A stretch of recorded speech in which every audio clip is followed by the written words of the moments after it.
नंदुरबार जिल्ह्यात चोरी झालेल्या विविध घटनांतून 23,34,000ची सोन्याची आणि चांदीचे दागिने मिळून आलेत। स्थानिक गुन्हे अन्वेषण शाखेच्या वतीने मोठी कारवाई करीत 5 आरोपींना मध्य प्रदेशातून अटक केली आहे। पोलिसांकडून अटक करण्यात आलेल्या या 5 आरोपींकडून आणखीन गुन्हे उघडकीस येण्याची शक्यता। नंदुरबार जिल्ह्यात घरफोडीच्या प्रमाणात वाढ झाली आहे। मात्र स्थानिक गुन्हे अन्वेषण शाखा यांनी गोपनीय माहितीच्या आधारावर चोरीला गेलेले सोने चांदीचे दागिने मिळून आले असून यात 5 आरोपींना अटक करण्यात आली आहे। यांच्याकडून मोठ्या प्रमाणावर सोने आणि चांदीचे दागिने मिळून आले असून 23,34,000चा मुद्देमाल मिळून आलाय।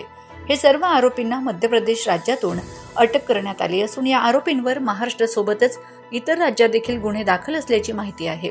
त्यासोबतच या आरोपींकडून आणखीन गुन्हे उघडकीस येण्याची शक्यता आहे। सलाउद्दीन लोहार, प्रश्नचिन्ह न्यूज, शहादा।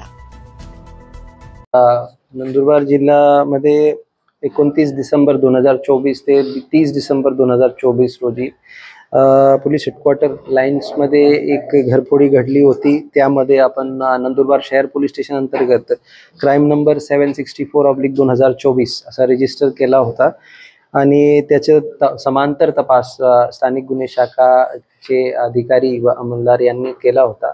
त्यामध्ये एक आंतरराज्य गँग निष्पन्न करण्यात आली आणि त्यामध्ये पहिले 2 आरोपी, नंतर 3 आरोपी असे एकूण 5 आरोपी निष्पन्न करून त्यांना पोलिसांनी ताब्यात घेतला।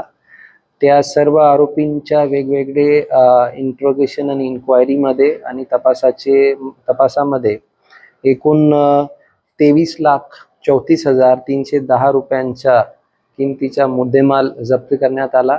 यामध्ये विशेष बाब अशी आहे की या 5 आरोपीकडून जे काही गँग ऑपरेट करत होती त्यामध्ये काही मध्य प्रदेश आणि काही गुजरातचे आहे, तर आंतरराज्य गँग आहे आणि यांचे जे काही यामध्ये काही असे आरोपी आहेत ज्यांचे शोध बाकी राज्याचे पोलीस चालू तपासामध्ये करत आहे।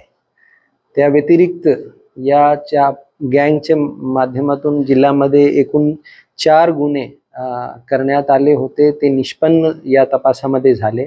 आणि विशेष बाब ही आहे की या 4ही गुन्ह्यामध्ये जे काही दागिने चोरी करण्यात आले होते ते 100% रिकवर करण्यात स्थानिक गुन्हे शाखाचे जे अधिकारी आहे आणि अंमलदार आहे त्यांना यश मिळाला। त्यांचे जे काही परिश्रम आहे त्याला एक यश मिळाला।